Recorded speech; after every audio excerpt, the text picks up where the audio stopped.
So, Ben Shapiro has made a video called The Atheist Delusion. And I have not gotten a chance to listen to it or watch it, but I honestly think that with a title like that, we need to. It's less a video and more a podcasty thing, so there's not going to be a whole lot of visuals in this one. Pretend the Gyarados back there is Ben Shapiro, and we'll run with that.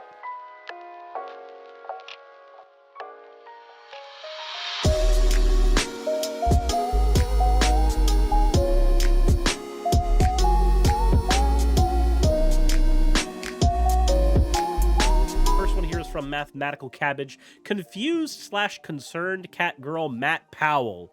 A fun way to learn a new program. It's cursed. It's cursed.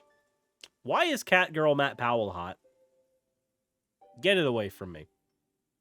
The next one we have is from Lunar Muse Serenity. A little different than my usual, but I am experimenting. This is an incredibly symmetrical piece. I like it. The last one we have here is from Salem with an S. Work in progress of Suris with little buns. Aw. Little buns. We go.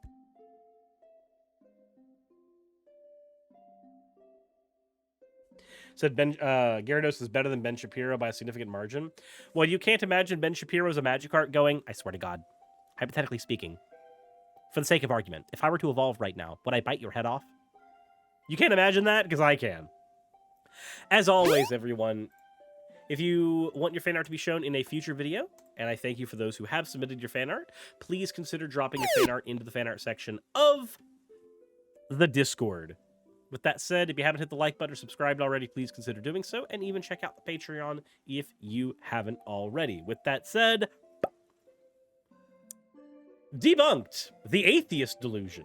You're about to listen to the audio-only version of my hit series, Debunked. That's right, there is video, but it's only viewable on the Daily Wire. So if you enjoy this episode, head on over to dailywire.com/subscribe to gain access to both seasons, plus so much more. No, we're not going to be doing that, so we're stuck with audio-only Ben Shapiro.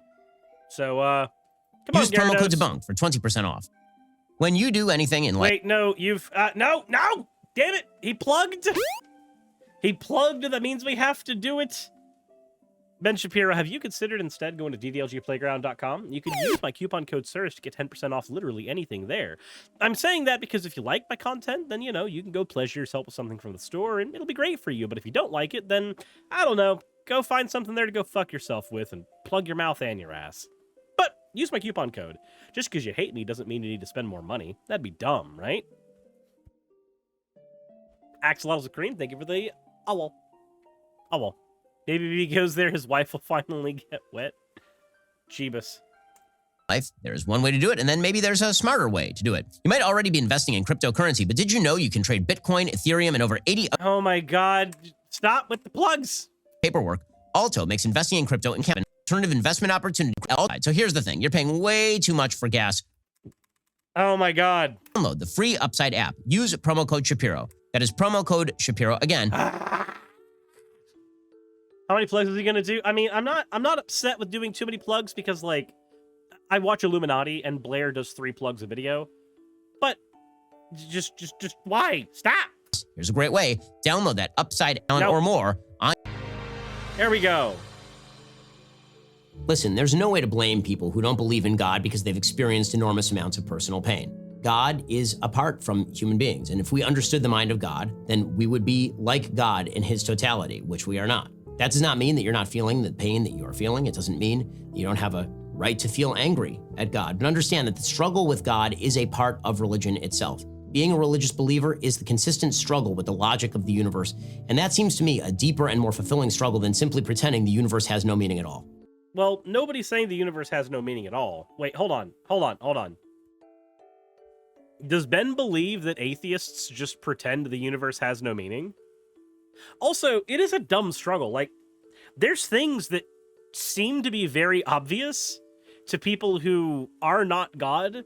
Like, if a God is infinitely creative, then he can invent a world that doesn't have child cancer. That's a pretty easy thing for God to do, but your God, being all-knowing and infinitely creative, couldn't conceive of such a weird world, so... Okay. Anyways, let's continue.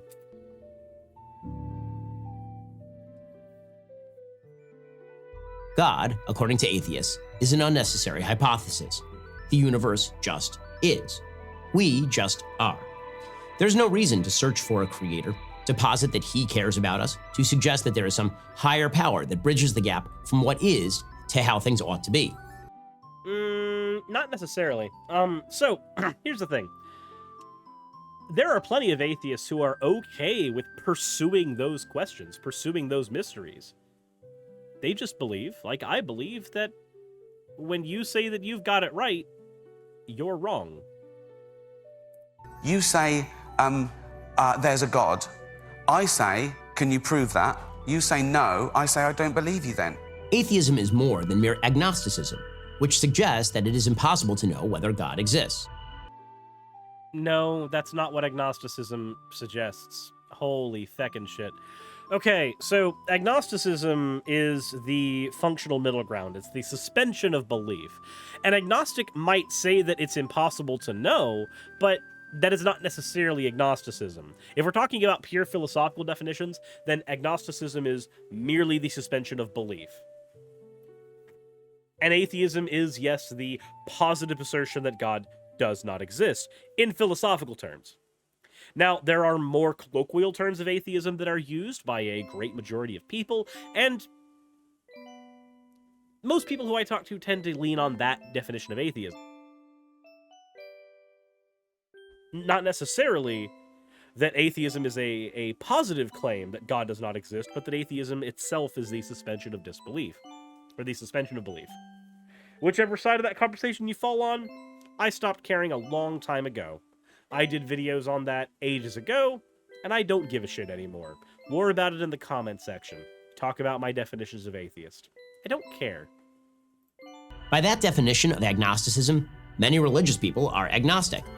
Atheism, however, adamantly... Again, yeah, that definition of agnosticism would be that. This is the issue that I ran into with like the anti-theist label, right?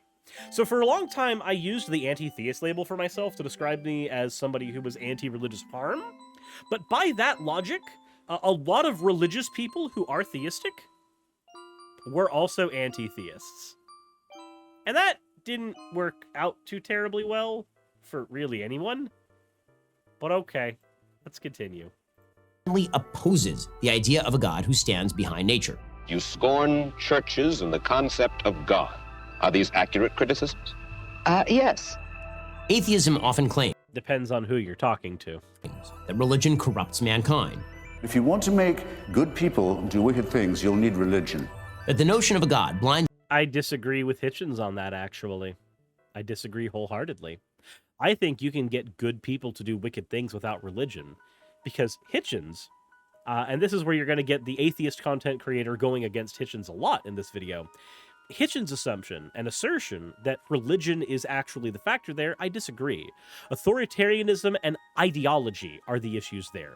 To get a good person to do bad things, all you need to do is get them to subscribe to an ideology that comes in conflict with the good person they want to be.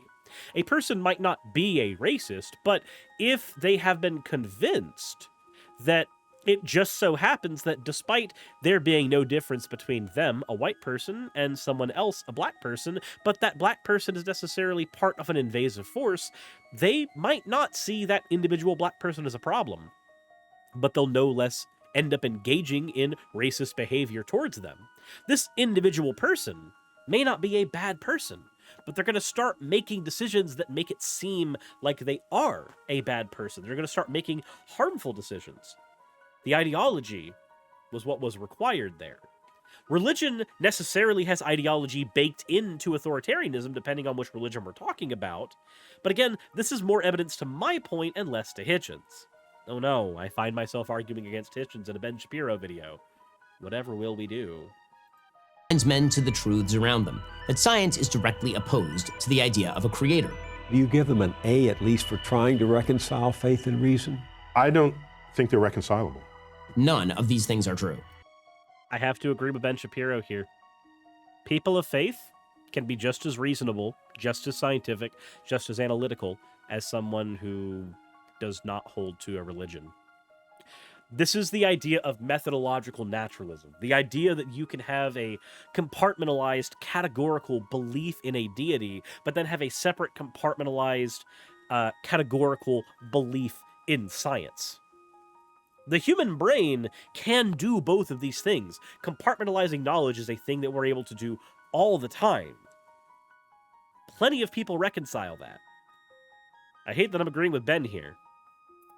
Let's begin with the idea that God is an unnecessary hypothesis. It's difficult to imagine an argument in which God is utterly unnecessary. That is because all human logic is rooted in certain basic assumptions about the nature of the world and about reason that are completely unmoored from the dictates of evolutionary biology. No, pretty sure that the dictates of evolutionary biology are exactly why human logic is what it is.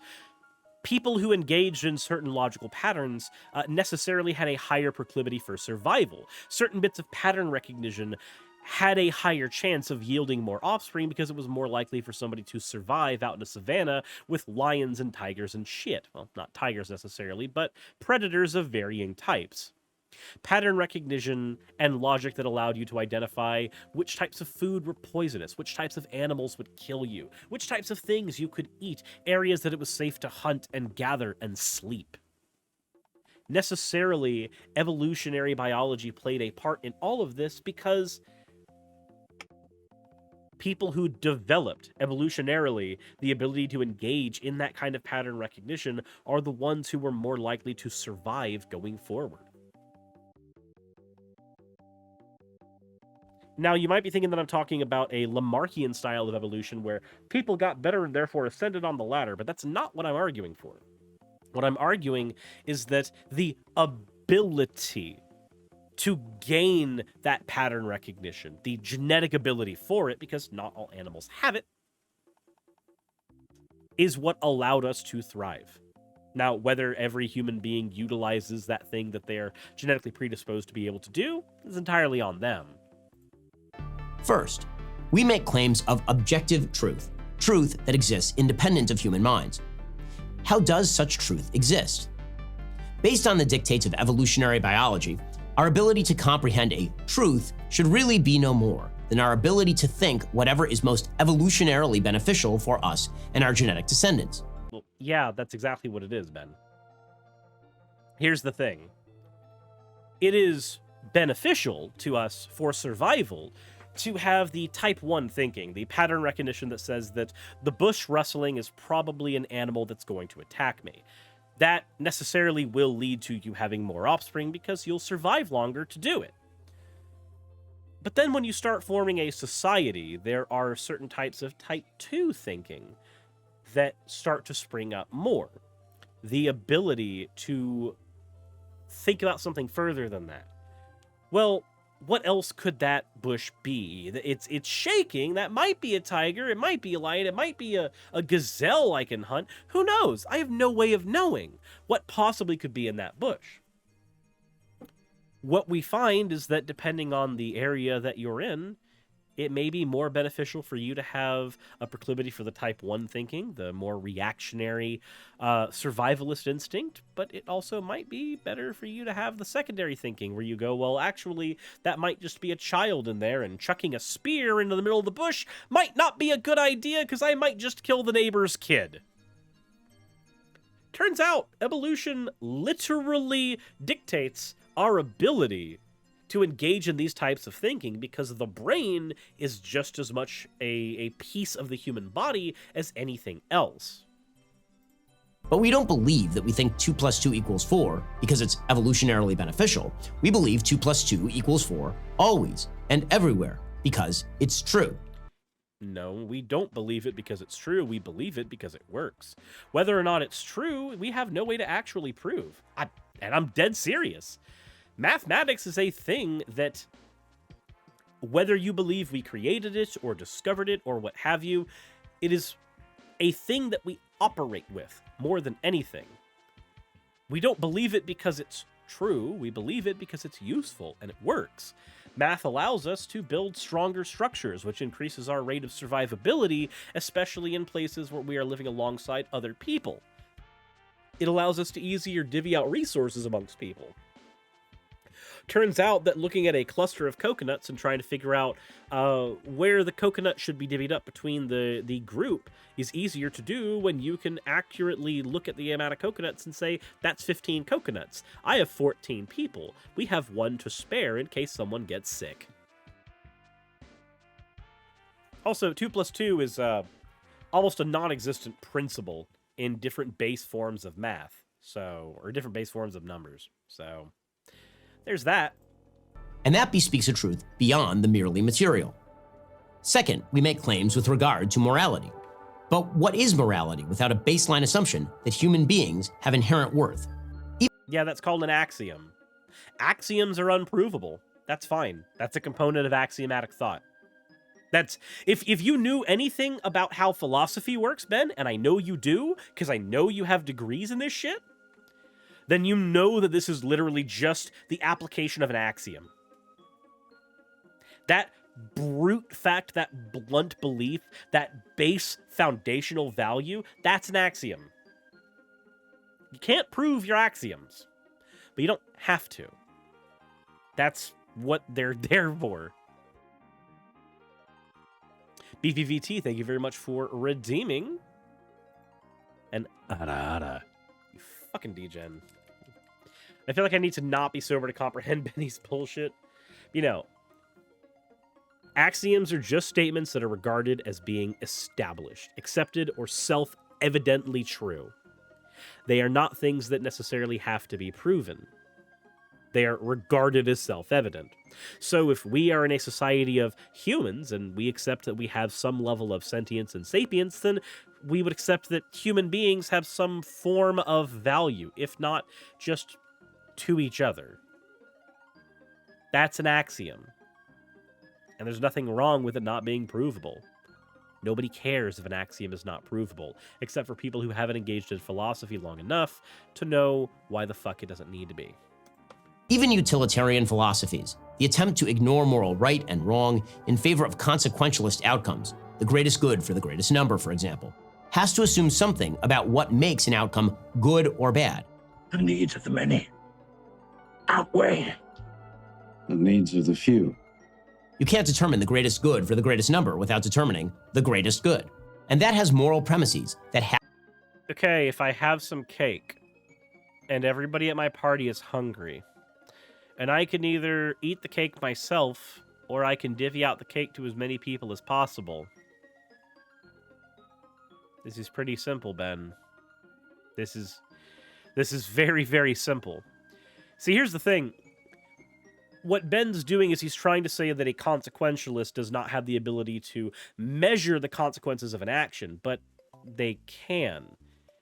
A consequentialist does not need to believe that something is good or evil at the base value to analyze if something is good. Good or evil are measurement devices we apply to things after the fact, based on the amount of suffering that is either alleviated or given. If the group of people at this party is in need of cake still and they are suffering with hunger, then I have not alleviated those people. I have not alleviated their suffering. But if there are a handful of people who I have been able to alleviate the suffering of, then I've necessarily engaged in some amount of good by alleviating their suffering. Did I do it at the expense of the other people at the party? Not necessarily, because the cake was going to someone at some point. I didn't take the cake from some people to give to other people, so our measurement device is obviously that there was a net baseline of suffering and we improved on it. These are all things we can math out without having a idea of what ultimate good and ultimate evil are. We can just look at results. Have to be assumed.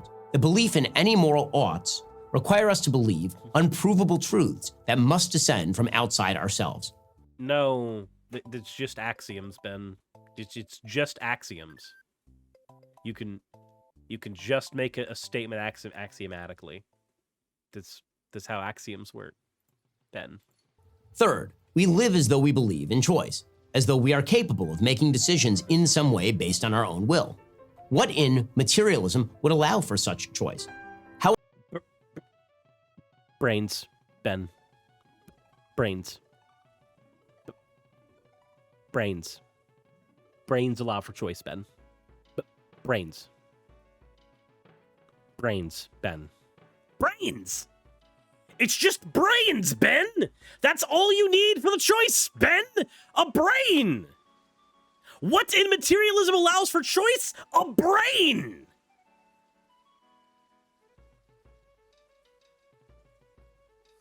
What? How would such choice come about? If we're just balls of By thinking! meat wandering around in space, how exactly do we make choices? By thinking! God is necessary for these thoughts. No, he's not! Consciousness is demonstrably an emergent property of brain meat. Holy shit, Ben. Or at least the possibility of God. Trash God altogether, and you can't explain why you would believe in objective truth or morality or even your own ability to choose. Yes, you can, because okay, we're gonna have to do a thing here. What is objective truth? It is, or objective morality. Let's talk about that, because objective truth is all that is. That's not the word we use for it. It's not objective truth. There's epistemology, and then there's something else, and I can't remember what it's called for some reason. Why can't I remember that?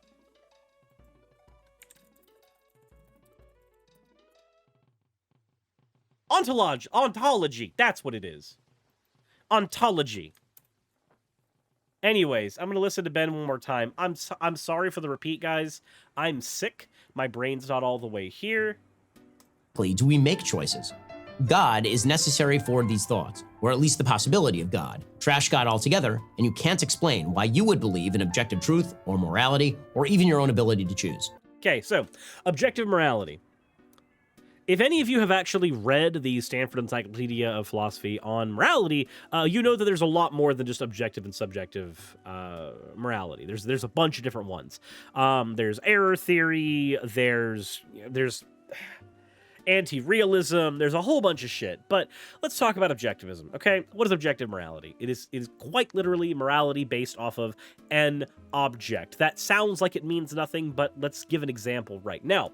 The Bible is an object. It is an object that has words in it that ascribe moral values to things. If somebody believes in objective morality and they believe in the Bible as their direction for objective morality, guess what? The Bible is the object. The things that the Bible describes as moral are necessarily that object. If somebody believes that God gives morality from on high, then their object is God. I could literally do my entire morality based off of the morality of Batman. No using guns, unless, of course, the entire world is in peril, in which case I will quit being Batman for a week until the writers say that I have to be a Batman again. I could do that. I could use Batman comics as a form of objective morality, because that's all objective morality cares about. It cares that there's an object you can point to. That sounds super simplistic, but that's what it is. I urge any of you who have not read up on this, please do so. Objective morality just means that there is a goalpost to point to. Believing in a god is can lead to a type of objective morality. Fun fact, divine command theory, the idea that God dictates all morals going down, is not actually true objectivity, though, because it's actually ethical subjectivism. Because it is contingent on the mind of the god, whereas the Bible itself would be a more hard-pressed objectivism because the Bible is an unchanging piece of literature, at least so we're told. The problem we run into is that most people don't take their morality from the Bible. They take their morality from different people's interpretations of the Bible, which is either better or worse, depending on how many shekels you think you should sell a raped daughter for. It depends. But the fact of the matter is, when we are talking about objective versus subjective, these are not as simple as people like Ben would like to let us believe. Anyway, that's my rant. I'm tired. Let's continue. I'm also going to speed him up a little bit because I have a migraine, and Ben Shapiro at 1.5 speed is just Ben Shapiro naturally. This, of course, Einstein hated because he said God doesn't play dice with the universe. Einstein was wrong. God does play dice. There are those atheists who claim that logic ought to forbid God, that belief in God is not merely unevidenced, but actually irrational. I was suggesting that somebody has I disagree with that one. I believe you can have a rational belief in God. I just don't believe that most God belief is rational. Intelligent as Jesus would have been an atheist if he had known what we know today. In the words of Adam Gopnik, writing for The New Yorker, those who are atheists have, quote, a monopoly on legitimate forms of knowledge about the natural world. But that isn't true. As it turns out, there are a bevy of logically consistent arguments offered on behalf of God. Take, for example, the first cause proof advanced by Aristotle as refined by Thomas Aquinas. Edward Feser lays out the argument in his book, 5 Proofs of the Existence of God. The argument... Oh, dear God. Aquinas' 5 ways? Let's listen to the first cause thing, because it's just going to be like there needed to be a starting point for everything, and that starting point was God, right? That's going to be it. It goes something like this. First, change exists in the world, but all change is the actualization of a potential for that change. So if something is changing, it's because there was a potential for that change in the thing. No potential can be actualized unless something already actual actualizes it. So that means that all change is caused by something already actual. This means either there is an infinite regress of actualizers, or there is a purely actual actualizer. This is sort of like the old joke about the philosopher and the turtle. The philosopher is asked, what supports the earth? And he says, a turtle. And somebody says, well, what supports the turtle? And he says, another turtle. So what about that one? It's turtles all the way down. The infinite regress argument is just not convincing. There has to be something underlying the final turtle. Wait. The infinite regress argument is just not convincing? The only thing not convincing about infinite regress is that we as people cannot conceptualize it. But here's the thing. Fun fact. Anybody that tries to argue that an infinite regress doesn't make any sense, but they are arguing on behalf of a Abrahamic God, they're saying that an infinite regress makes no sense, but infinite progress does. The clock is allowed to continue ticking forward forever, but the clock was never allowed to tick from antiquity on to now ad infinitum. This only makes sense if you are limiting your idea of what the universe can be to what you've already been able to demonstrate in the now. We can demonstrate that for a clock to start ticking, we need to actually start it up. We need to wind it up. We need to put batteries in it. We need to actualize it. But here's the thing. Your inability to comprehend an infinite regress is not a good argument against an infinite regress. Elsewise, an atheist's inability to comprehend your God would be an equally good argument against your God. The logic must be consistent both ways, on either end of the time spectrum. If you're to argue that an infinite deity can exist going forward, then you need to be willing to accept that I can argue that infinite time can be a thing going backwards. Yeah, argument from incredulity is a fallacy. It does nothing. There has to be one prime cause. That cause can't have any potential, because if it had potential, something else could activate it into changing. So there's one unchanging cause that is purely actual. That is the thing that we call God, and it actualizes all of the other changes. Okay, so here's the thing. This doesn't have to be God. This could be anything. If you hold to this argument, if you're willing to die on the hill of the self-actualizing actualizer, it doesn't have to be a sentient being. It doesn't have to be a person. It doesn't have to be a thing that thinks. It merely has to be a being made of motion, a being made of realized potential. Where that is all it is. Consider it, if you will, the platonic ideal of realized potential. That's all it needs to be. To argue that it is a God, to me, it would be arrogance. To say it must be. I can't know that. You can't know that. The only difference between the two of us is I'm being honest. There are several logically coherent arguments for God. That does not mean the arguments are dispositive, but the notion that it is illogical to believe in God is untrue. Religion has I have to agree with Ben on that one, but continue. actually convinced people that there's an invisible man living in the sky. George Carlin. Now, atheists frequently suggest that science has killed God. But as we've seen, science itself requires certain presuppositions outside of science. No, it uses methodological naturalism. It functions under the... Well, I guess... No, you're right, no. It presupposes naturalism. That's true, actually. Ben's right on that. I almost caught myself for bad. As mathematician Kurt Gödel stated, any internally consistent system of mathematical axioms cannot be completely comprehensive. There must be assumptions made outside the system. Yeah, again, this is called an axiom. This is just called an axiom. This is a presupposition about things. I can presuppose that human life has worth, and then I can base my moral values on that. That's a completely coherent thing.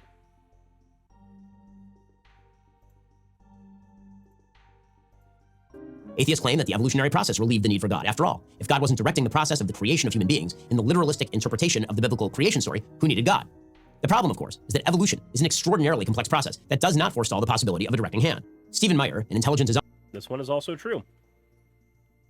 If I lived in a world where everybody was Christian, but they were progressive, not anti-LGBTQ, not authoritarian, not racist, believed in science, all they believed, as far as deities were concerned, was that a God existed, and it was probably Jehovah, and not necessarily the Jehovah written in the Bible, but just a variant of that, an all-loving, all-knowing deity, and that was where it ended. I'd be okay. I wouldn't care. I would have never made a channel. The problem is that there are more arguments added on top of that. Design advocate points out that the transmission of information via cellular processes looks an awful lot like an intelligent creator transmitting information. This hole looks an awful lot like it was made for me, the puddle. That's all I heard there. Our experience of the world shows that what we recognize as information invariably reflects the prior activity of conscious and intelligent persons. What then should we make of the presence of information in living organisms? Living organisms have brains. The biggest scientific problem for atheists lies in the nature of the universe itself. The Big Bang is the theory that holds that the universe began with the explosion outward of a high-density pinpoint of matter, which sounds an awful lot like the creation story at the beginning of the Bible. No, it doesn't. The creation story at the beginning of the Bible is that matter was created. The Big Bang is that the matter was always there. It just changed its shape. God is not described as somebody shaping the worlds into what they are. He is described as someone creating ad nihilo. It only resembles it insofar as any prophecy would resemble events after you've had to twist and contort it to the point where it resembles things that have actually happened. But also, can I just say, the Big Bang, the T = 0 event, being the beginning of our universe, is not necessarily the beginning of the cosmos. Campus the Ein. Thank you very much for redeeming your points, friend. Nada, you fucking monster. How does an entire universe full of energy simply appear out of nothing? The original skepticism of the Big Bang Theory was driven in large measure by objections to that similarity. The very specific conditions under which our universe was created that allowed for the development of intelligent human life are often used by believers as proof of God's hand. The so-called fine-tuning of the universe for life is... Fine-tuning is not a good argument, but let's see here. Atheists have no meaning. Check. Belief in evolution causes evil. Nope. Ad hominem. Bible says so. Haven't gotten there. Atheism caused the Holocaust. Haven't done that. Morality implies a moral lawgiver. We got that one. Circular reasoning. Haven't gotten there yet. Atheism is religion. Haven't gotten that one. Atheist angry at God. That was kind of given in the beginning. He said, like, you're valid in being angry at God, which is more than Ben Shapiro normally would. Argues against a straw man. We've had a couple of these. God of the Gaps argument. Not really. Non sequitur claim does not follow argument. I think we've gotten a couple of those, but I'm not 100% certain. Microevolution is different than macroevolution. We haven't gotten that one. Atheists are immoral. Nope. I read a book. Nope. You forgot the question Rabbi was answered. Nope. Answers a different question. Nope. You can't prove God doesn't exist. Kinda, sorta. Pascal's wager implies Christianity. We haven't gotten that one. What would Jesus have said? Haven't gotten that one.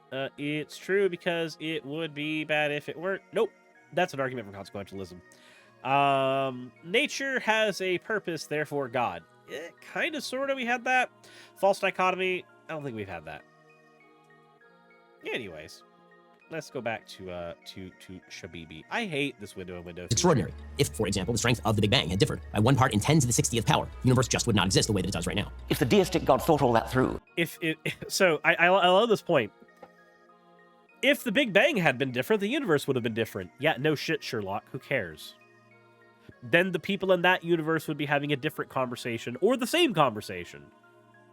If your mom and dad hadn't fucked on a particular day, then the slowest swimming sperm wouldn't have made it to the weakest egg and produced you.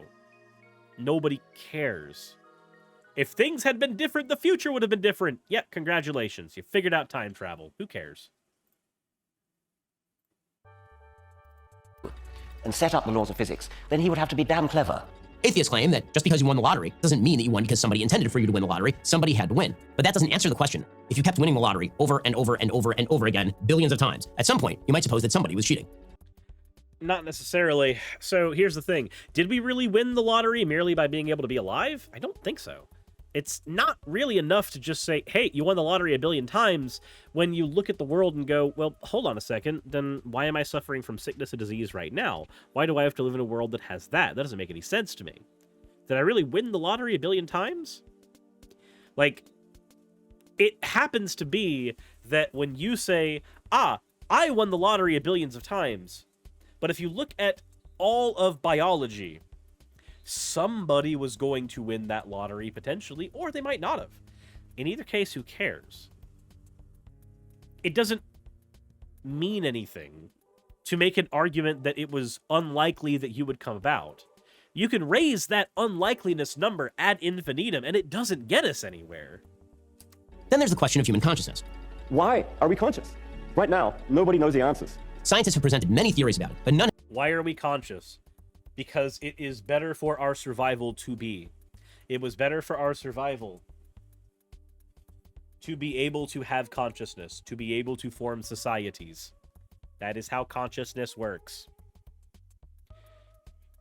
Brains emerge consciousness of varying forms of sentience or sapience. This is very boring, but this is basically how brain meat function. Has been sufficient to explain how consciousness arises out of the physical processes of the brain. Physicist Roger Penrose explains, quote, "We need a major revolution in our understanding of the physical world in order to accommodate consciousness." Even Richard Dawkins admits that the development of consciousness is, quote, "to me, the most profound mystery facing modern biology." Okay. So they're being honest. The difference between someone like Dawkins, who I'm not a big fan of, and you, who I'm not a big fan of, is he's being honest. He's saying, we don't know yet. We're working on it. And you're saying, I figured it out. It had to be God. Specifically, it had to be my particular brand and candy flavor of God. Atheists often object to God on the grounds that if God is all good, bad things should not happen to good people. Why should I respect a capricious, mean-minded, stupid God who creates a world which is so full of injustice and pain? They treat this argument as somehow dispositive. But of course, the question of theodicy has been treated by a variety of major religious thinkers over the course of millennia. Suffice it to say that the question of God's motivation is certainly not strong enough to dismiss God himself, any more than a child can pretend its parents don't exist, because sometimes its parents don't stop bad things from happening. So, the argument then is not against a God. The argument is against an all-good God. The argument is, if your God is all good, and we have a universe that necessitates evil happen, your God can't be all good. You're not disproving the idea of God. You're disproving the idea of an all-good God. That's it. That's where it begins. That's where it ends. How's it going, Pink Waffles? How's it going? Where am I? Good question. You're on the weird side of the internet. Welcome. But no, I don't find that to be very convincing, Ben. If one person says, my dad looks like this, and you go, okay, then where is your dad that looks like this? Eventually, we would start asking the question, well, hold on, is this dad even real? Said, hi, did you hear about the Chilean Progressive Constitution being rejected? I have not. I did not. Thank you for the follow, Pink Waffles.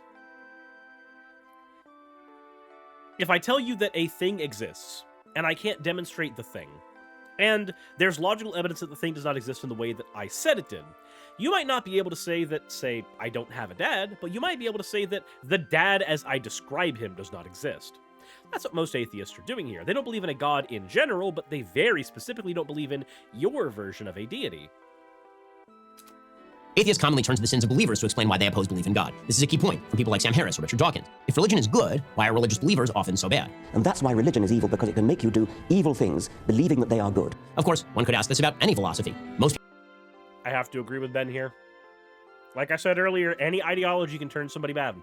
Any ideology can turn somebody evil. It just so happens that the majority of people in the world are religious, so the majority of our sample size when it comes to evil is going to be religious. People are in fact sinful and wicked and have the capacity for good.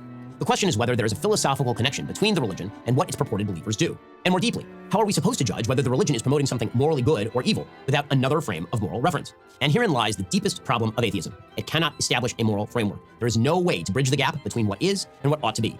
It doesn't need to, though. Again, there are different forms of morality. Some are objective, some are subjective, some are anti-realistic, some are error theorist. It doesn't matter. Your incredulity at an atheist's ability to create a moral structure that is coherent is not a good argument against the ability for an atheist to create a moral structure. It doesn't mean jack. Atheists can make suggestions, of course. They can express opinions on the matter. They can act morally and decently by the metrics of their society. But atheism itself can make no self-sustaining moral claims on human beings. No, they can't, but that's what axioms are for. We don't have to make self-sustaining claims, Ben. We just have to have axioms. Does human life have value? Cool. Should we... If human life has value, then it follows that we should increase the amount of human life because it has more value. And we should make sure that humans who exist in the world are able to have a better time with their life that they have. That human life has value, so we should give that human life a certain quality to it. We should increase the amount of humans in the world and increase the quality of life. That's where we sit. Anything that preserves human life and increases the quality of said human life, those flow from the axiom that humans have value. That's as far as that has to go. We could take a shit ton. We could take a shit ton of moral propositions from that stance. Said, what is value? It doesn't matter. It can be value to another person. It can be anything. That human life can have different value to different people. It can have different value within different systems. That's not the conversation. The conversation is, does it have value at all of any kind by any opinion?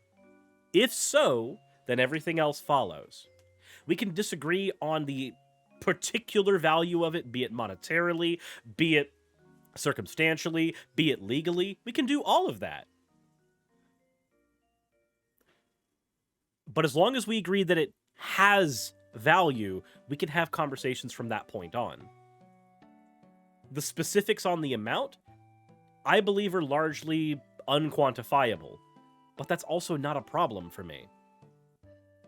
I just care that human life has value. Someone else's human life may have less value to me than their mother or their sister. None of that matters. All that matters is that we can agree at a baseline that a value can be construed from that life existing. God is not an unnecessary hypothesis, and the replacement of God in the human heart with gods of other sorts, from the state to the search for subjective authenticity, ends in the worst predations imaginable. We can kind of agree with that? Kind of, sort of? I hope you enjoyed that episode of Debunked. If you become a member today, you can stay up to speed on new episodes, view the entire first season available right now. Plus, you can see all this stuff. And let me tell you, the video is way better than just the audio. Go to dailywire.com/ I don't think we're going to get much more from the video than we do from the audio. So let's talk about that last point. That idea that when people replace God with other things that serve a similar purpose, that we run into the same issues. This is the problem we have when we remove somebody from religion, but we don't do anything to fix their ideology. Right? So let's say, and this is one of the reasons I disagree with Vosh on his stance on anti-theism. You can't just remove the religion from a bunch of people and suddenly everything gets better. It doesn't. It doesn't magically get better when you just remove the religion. Because all of the same base assumptions, all the same base functions where people are concerned are the same. Everything is identical still. If you take somebody who is a racist, and they're a racist because they believe that their Bible condones racism, let's say that they believe in specifically what the Mormons used to believe in, where it's okay to be racist because the mark of Cain was given to black people. That was the argument that was given ages ago. That's why they weren't accepted into the church for the longest time. And then even when they were accepted into the church, they weren't allowed to be in any form of leadership.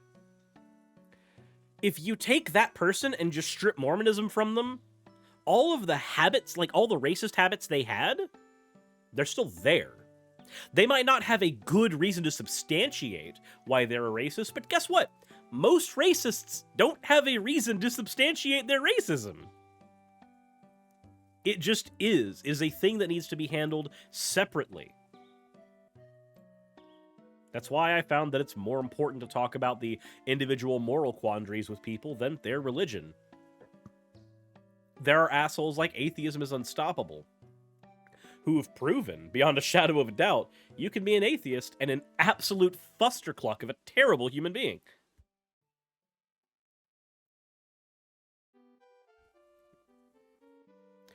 Removing religion can be a component of changing somebody's life for the better, but I don't think it's the be-all, end-all. I don't. And I've seen plenty of people who have been religious and have been good because of their religiosity, that I wouldn't say that that's necessarily the goal. The goal is to work with the ideology, change the ideology itself. You do a lot more good when you convince the Mormons to stop being racist per their religion than you do by just deconverting a handful of Mormons. But that's my take there. And maybe I'm wrong. I would say that there's probably more to that conversation that I'm not thinking of. But still. So, but they've been racist in the first place, so they hadn't been indoctrinated into Mormonism in the first place? Not necessarily an important part of the conversation. I say that because we're less concerned with the thing that causes it and more concerned with how to fix it. Mormonism being the thing that got you to believe in something that is racist just informs us as to what we need to change. If we can't get somebody to stop believing in a god, which we can't do, we don't have the ability to do that. You don't have the ability to change somebody's belief in a deity. What can we do to remove the racial component to their thinking? Well, you can try to knock it out of the dogma, and dogma then becomes the conversation. You focus on the dogma, you focus on the literature. The actual belief in the deity, even the proclivity for religiosity, didn't inform it as much as the dogma that existed within that.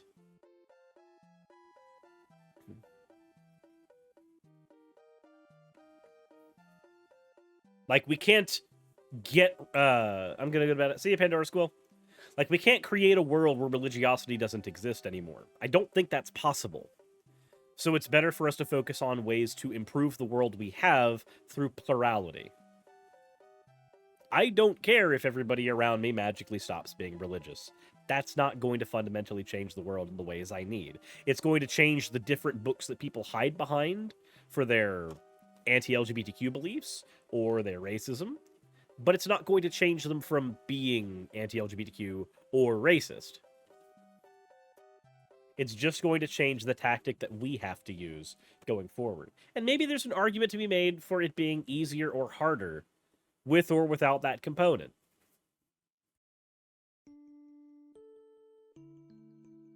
But as I don't have an objective way to measure that, then I'm not going to engage in that what if.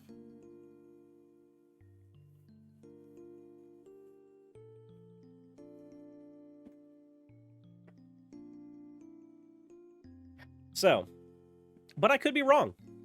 Let me know what you guys think in the comment section below.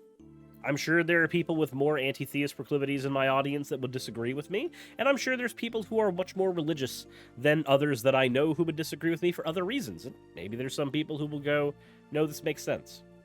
Either way, I'd like to know your thoughts in the comment section below. I'm not here to be your soundboard. I'm not here to be your echo chamber. I'm not here for you to agree with. I'm here to present my opinion, whatever that may be. As always, everybody, let me know what you think in the comment section below. If you haven't subscribed already, consider doing so over on YouTube, and insert in the video tagline here.